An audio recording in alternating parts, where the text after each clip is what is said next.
저는 1990년 4월로 월간 조선이니까 꼭 30년 전에 한반도 핵게임이라는 아주 긴 기사를 쓴 적이 있습니다. 그 이후에 북핵 문제를 취재한 게 꼭 30년입니다. 30년. 이 30년 동안 취재를 하면서 느꼈던 소감을 정리를 한번 해보고 싶습니다. 자위적 핵무장을 해야 되겠다는 이야기는 한국에서는 한동안 금기어였습니다. 제가 90년 무렵에 유일하게 자위적 핵무장을 해야 되겠다는 이야기를 하시는 분이 우리 김태우 박사님이었는데 굉장히 아주 외롭게 보였습니다. 그 뒤에 제 기억만으로는 박근 전 유엔 대사가 2000년대에 들어와서 자위적 핵무장을 해야 된다. NPT 탈퇴해야 된다. 그 다음에 돌아가신 김창철 전 서울시장, 그 다음에 목소리가 커져가지고 우리 송대성 박사, 박정수 장군님, 그리고 신문사에서는 김대중 주필, 정치권에서는 정몽준 의원, 원유철 의원, 이런 분들의 이야기가 커져가지고 지금은 이렇게 공론이 되고 이런 자리가 마련이 되었습니다. 자위적 핵무장은 생존을 위한 의문대, 권리인데 그것 이야기하는 게 무슨 죄 짓는 것처럼 눈치를 보는 대한민국이었다 하는 아주 비참한 상황은 어디서 나왔느냐? 저는 한미동맹이라고 생각합니다. 한미동맹을 모든 분들이 생명줄이라고 합니다. 맞죠? 그러나 이 세상에 모든 좋은 거는 반드시 부작용이 있습니다. 한미동맹이 좋은 것만큼 그에 따른 부작용이 있습니다. 그것을 우리가 강화를 했습니다. 그 부작용은 뭐냐? 이스라엘의 군사전문 기자가 제가 예루살렘에 가서 취재를 하니까 텔아비브인가 이렇게 이야기했습니다. 한국은 수도권에 외국 군대가 사령부를 갖고 있는데 그렇게 되면은 반드시 국민이 타락한다. 수도권에 외국 군대가 주둔하는 즉시 타락한다. 그래서 이스라엘은 아무리 어려워도 미군의 직접적인 도움을 받지 않는다. 그 말이 아직도 쟁쟁합니다. 한미동맹의 안주하면서 우리 엘리트와 우리 국민들이 얼마나 타락했느냐 하는 게 바로 오늘 우리가 당면하고 있는 북핵 문제의 본질이라고 저는 생각합니다. 정리를 하면 이렇습니다. 지난 30년 동안 취재를 해보니까 한국 국가 엘리트층이 사대주의적 관점에서 즉 부경군 입장에서 핵 문제를 다뤘다고 저는 생각합니다. 김정은이 설마 솔까? 미국이 가만히 있을까? 북핵 문제를 국가 생존과 자신의 실존 문제로 여기고 달려드는 고위 공직자를 저는 단 한 사람도 만난 적이 없습니다. 대통령 포함입니다. 실천 계획을 세워야 할 공직자는 논평자나 구경꾼이고 논평자는 실현 불가능한 공상 원론 설파에 지중해 왔습니다. 박정희 이후 어떤 정치 지도자도 또 어떤 주요 언론사도 국민들에게 핵 문제의 심각성을 제대로 알린 적이 없습니다. 노태우, 김영삼, 이명박, 박근혜 대통령이 북핵 문제의 본질과 대책을 단 한 번이라도 실감 있게 국민들에게 알리는 노력을 한 적이 있습니까? 있습니까, 여러분? 기억납니까? 그러니까 김대중, 노무현, 문재인의 이런 반역적 핵정책은 더 말할 것도 없습니다. 한국 우파 세력의 대미 의존적 습성이 자주국방 의지의 실종을 초래하였고 국민 속에 미국이 우리를 지켜주니 적당히 살자는 공짜 심리가 만연하였습니다. 필연적으로 국민들의 공산주의에 대한 경계심과 적개심도 같이 약화되고 자위적 핵무장을 가능하게 만드는 여론이 형성되지 않았습니다. 여론이 형성되지 않으면 정치인은 움직이지 않습니다. 안보당국자도 우병군 입장에 선이 북핵 능력을 축소평가하는 경향이 있었습니다. 과대평가해도 모자랄 판인데 애서 적의 핵능력을 낮춰보면서 대응 시간을 늦췄습니다. 어차피 유엔 안보리나 미국이 알아서 할 일이라는 아주 책임 회피적 자세는 국민들의 무감각을 불렀습니다. 이런 자세는 종북 좌익 세력의 경멸을 사고 무조건적 평화론이 확산되는 토양이 되고 말았습니다. 한국은 안보 전문가들 사이에서조차 자위적 핵무장 이야기가 의미 있게 나오지 않는 아마도 세계 유일의 나라가 되었습니다. 그렇다고 예방 파격론이 의미 있게 거론된 적도 없습니다. 이 모두가 한미 동맹에 안주하여 무사 안위를 추구한 결과입니다. 경제력에서 북한의 50배나 되는 한국이 주한미군의 도움을 받아야 겨우 외국군의 도움을 받지 않는 북한 정권을 상대할 수 있다고 생각하는 이런 비겁한 자세가 우리의 생명줄인 한미동맹의 부작용에서 나왔다는 게 아주 역설입니다. 인간은 역경을 이기는 사람이 100명이라면 풍요를 이기는 사람은 한 명도 안 된다고 토마스 칼라일이 영웅숭배론의 서문에서 썼습니다. 바로 이게 한국에서 진행되고 있는 현상과 딱 정확하게 결부되고 있다는 생각이 듭니다. 박정희는 이런 이야기를 했습니다. 자꾸 이 데모 보고 올라오니까 아주 냉소적으로 주한미군이 주둔하는 한 한국에서 학생 데모는 계속될 거야.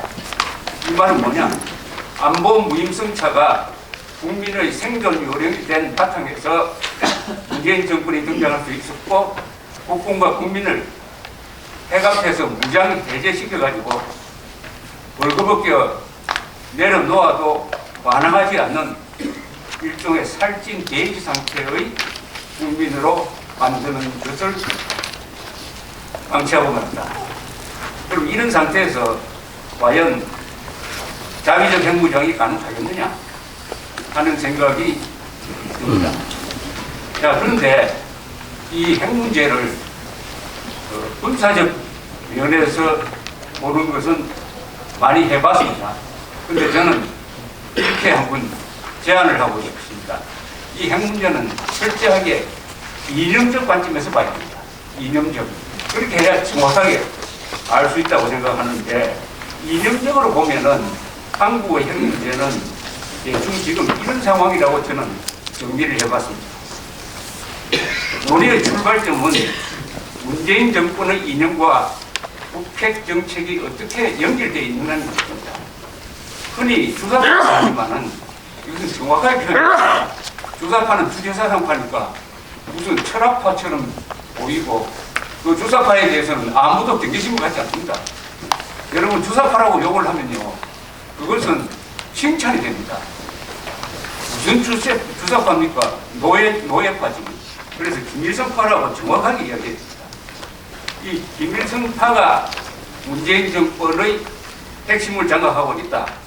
그렇다면은 김일성 숭배자들인데 김일성의 유운인 조선 반도의 비핵지대와 즉 북한의 핵 보유국화를 반대할 리가 만무한 거죠.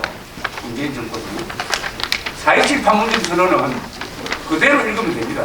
이 4.27 판문점 선언에 대해서 오해가 많아요. 아니 그대로 읽으면은 결론은 뭐냐?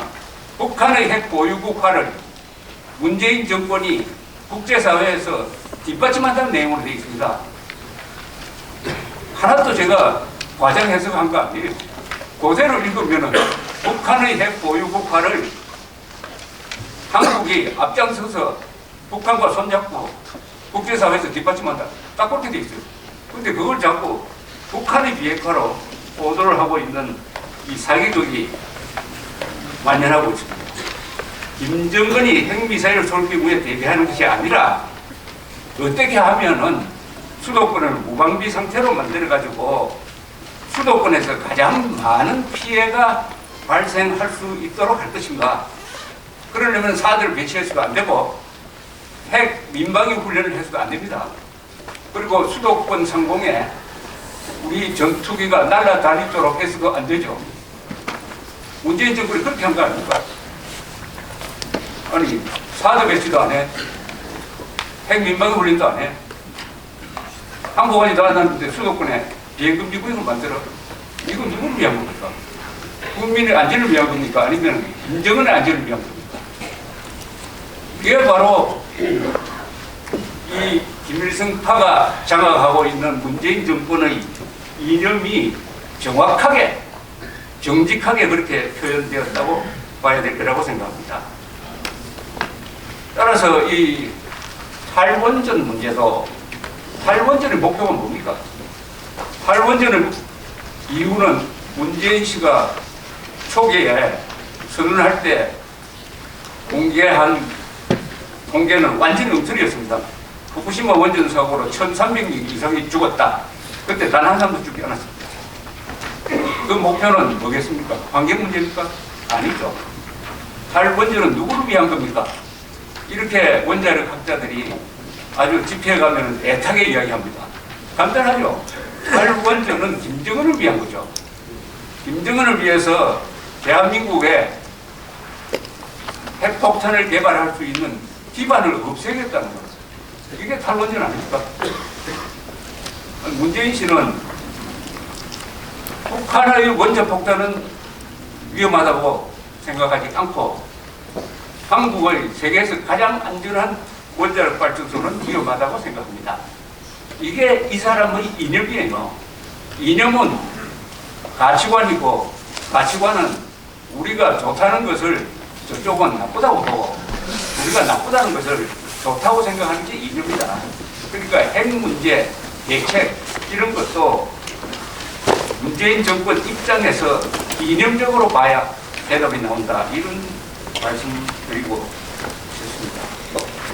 올해 신년사에서 문재인 남쪽 대통령은 핵이라는 용어를 한 번도 쓰지 않았습니다. 야, 신년사에서 자유란 말 한마디도 안 나오고 핵이란 말 한마디도 안 나오는 연설을 할 수 있다는 것은 기적 아닙니까? 이거 기적입니다, 기적. 왜 그렇겠습니까? 악착같이 자유, 핵, 김정은에게 불리한 단어는 나오기만 하면 이렇게 드러내는 거죠. 이게 바로 이 사람이 가지고 있는 이념이다. 자, 이런 정권에 대해서 자위적 핵무장을 해달라고 고소하는 것은 이건 희극입니다, 희극. 오히려 이 정권의 반행성을 폭로해가지고 국민을 자극해가지고 생존 차원에서 국민 속에서 핵문제가 나오도록 하는 게 바른 방향이라고 생각합니다. 문재인 정권은 김정은의 행복을 위하여 국민의 안전을 희생시키면서 이를 한반도의 비핵화, 민족 평화화해라고 사기치고 있습니다.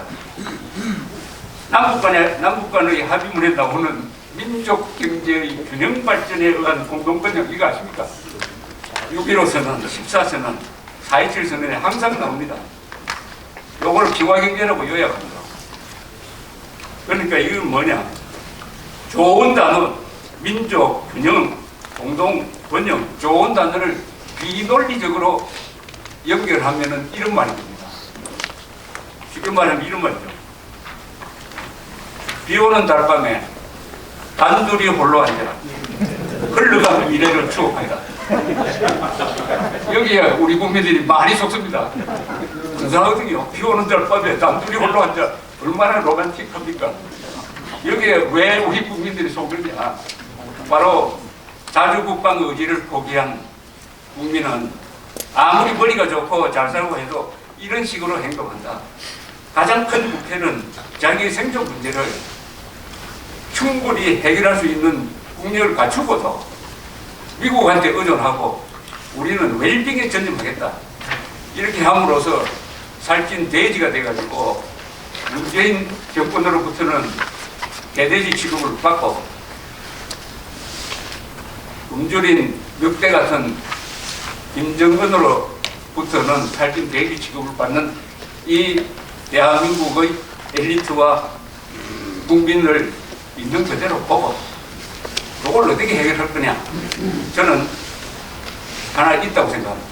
그것은 김정은을 주적으로 해야 됩니다.